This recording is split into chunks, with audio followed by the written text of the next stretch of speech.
Hi everyone, in front of me I've got OPPO A80 and let me share with you how to show battery percentage on the status bar in this device.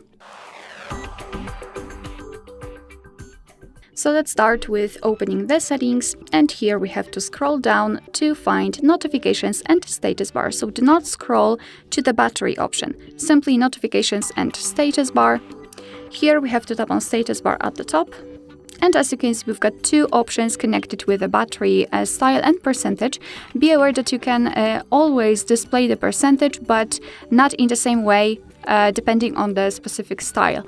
Let me show it to you. Right now we've got the horizontal option, which is quite common, I would say, and the battery percentage can be displayed inside the battery icon, so the option I've got currently applied, outside the battery icon, so it is much more visible and it is right next to the icon, or do not show at all. So we've got two options of displaying the battery percentage.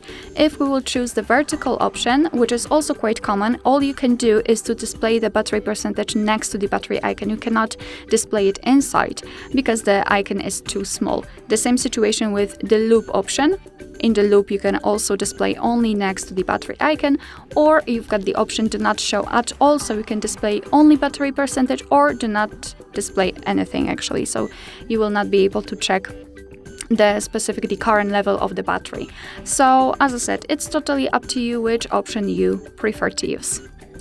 Alright, so that will be all. Thank you so much for watching. I hope that this video was helpful, and if it was, please hit the subscribe button and leave the thumbs up.